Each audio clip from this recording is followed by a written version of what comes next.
Hello my dear students, एक बार फिर से आपका मोस्ट वेलकम है अपने YouTube channel chemistry platform bye Deepak Yadav.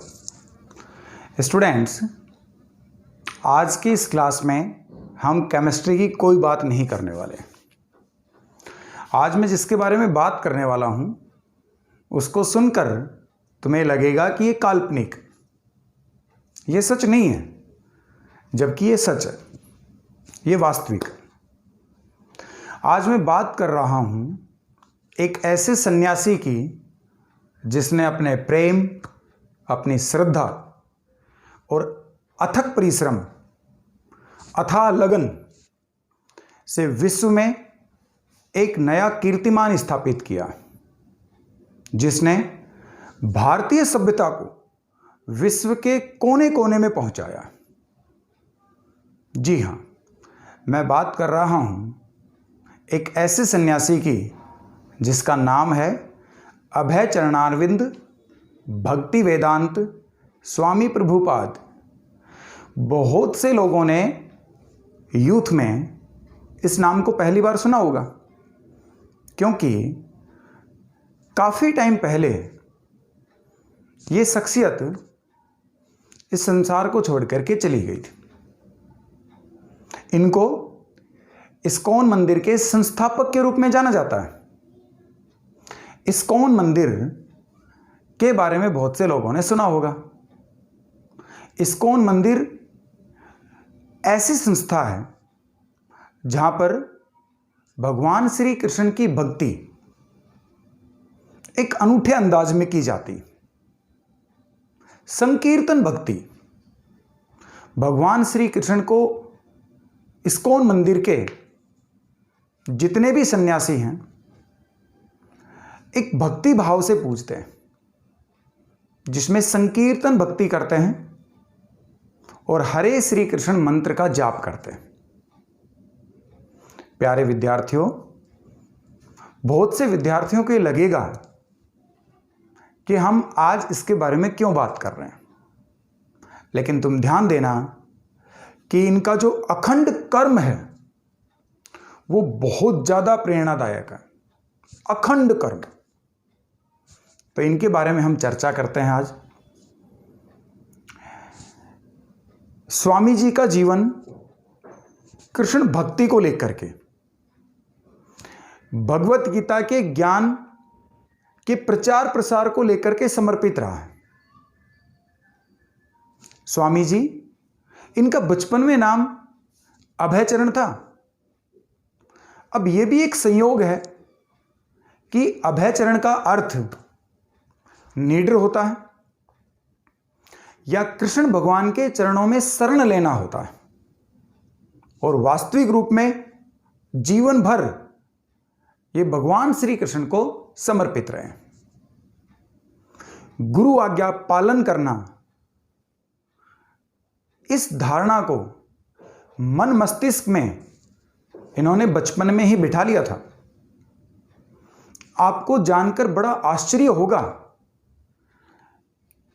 कि वृद्ध अवस्था, लगभग 70 साल की उम्र लिए हुए ये एक अद्भुत काम को अंजाम देने के लिए विदेश पहुंचते हैं, न्यूयॉर्क पहुंचते हैं। तुमने सुना भी है, जैसे हीरे की पहचान जौहरी ही कर सकता है, इसी तरीके से स्वामी जी के जो गुरु थे भक्ति सिद्धांत ठाकुर सरस्वती जी, उन्होंने इनके अंग्रेजी के ज्ञान को देखते हुए इन्हें कहा कि आप भगवत गीता के ज्ञान को अंग्रेजी में रूपांतरित करो। इसके पश्चात इन्होंने रूपांतरण, एडिटिंग और प्रूफ रीडिंग सारा काम खुद किया।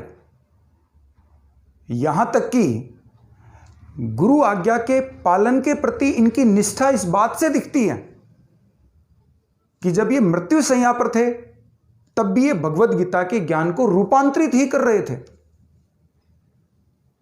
इनके गुरु ने इनको ये कहा कि आपको श्रीमद् भगवद गीता के ज्ञान को विदेशों में पहुंचाना, और उसके लिए ये 70 साल की उम्र लिए हुए ये जो युवा थे, मैं इनको युवा बोल रहा हूं क्योंकि युवा का वास्तविक अर्थ है जिसमें उमंग हो।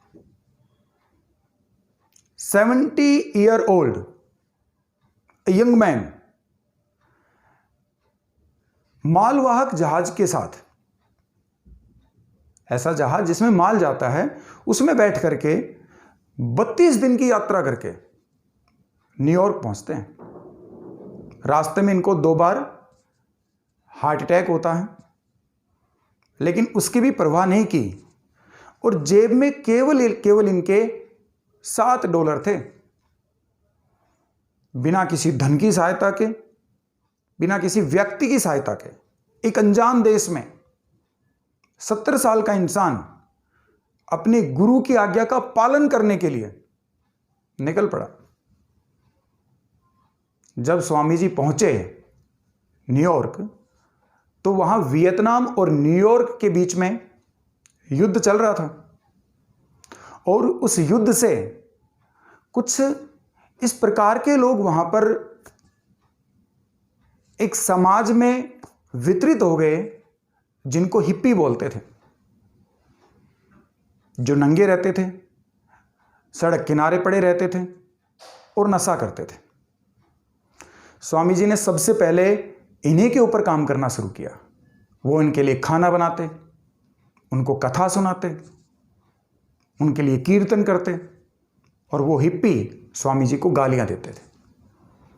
लेकिन स्वामी जी का आध्यात्मिक ओरा इतना अच्छा था, इतना उत्तम क्वालिटी का था कि वो हिप्पी धीरे धीरे स्वामी जी से प्रभावित होने लगे।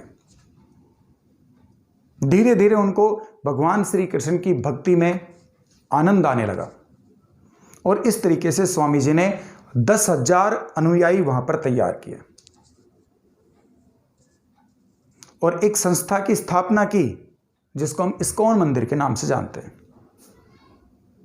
आज पूरे विश्व में 108 इस्कॉन मंदिर पश्चिम देशों में भगवान श्री कृष्ण की संकीर्तन भक्ति करते हैं। सड़क किनारे हरे राम और हरे कृष्ण मंत्र इसका जाप करते हैं, आनंद के साथ जाप करते हैं। यह जानकर और भी आश्चर्य होगा कि अपने पड़ोसी देश पाकिस्तान में भी इस्कॉन के 12 मंदिर हैं जहां पर भगवान श्री कृष्ण की कथा की जाती है, संकीर्तन किया जाता है। यह बड़ा अद्भुत है। स्वामी जी 24 घंटे में 22 घंटे काम करते थे और केवल 2 घंटे आराम करते थे। तुम सोचो कि किस उम्र में इंसान की कार्य क्षमता कितनी होनी चाहिए। यह न्यूयॉर्क के डॉक्टरों के लिए भी आश्चर्यजनक था कि कैसे इतना काम कर लेते हैं कि केवल 2 घंटे सोना, 22 घंटे काम करना।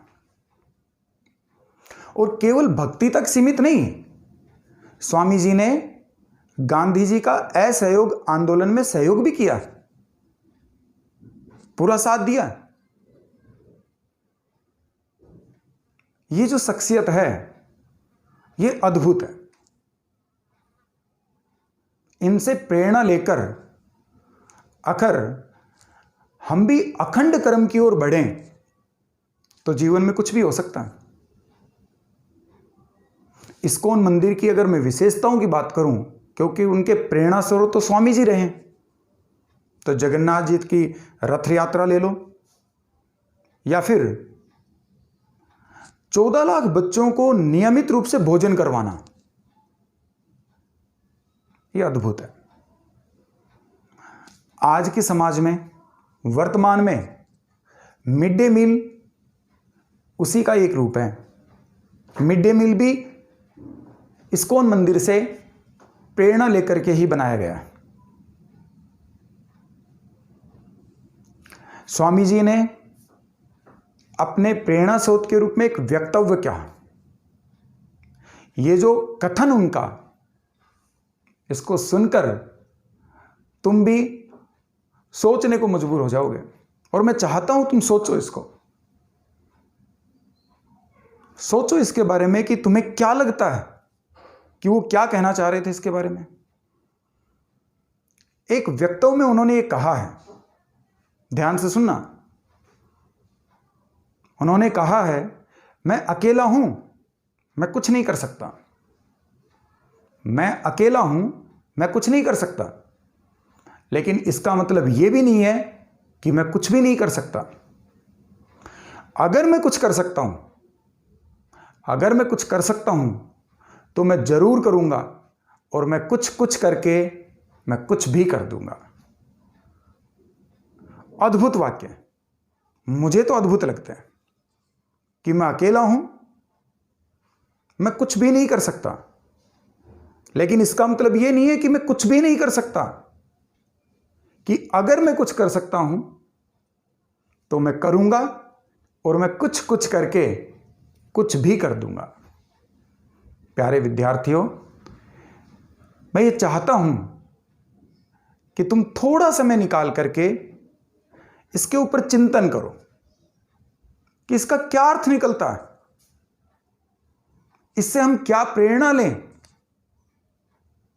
और उसके बाद मुझे कमेंट करके बताओगे कि सर इससे हमने ये प्रेरणा ली। ठीक है? ओके।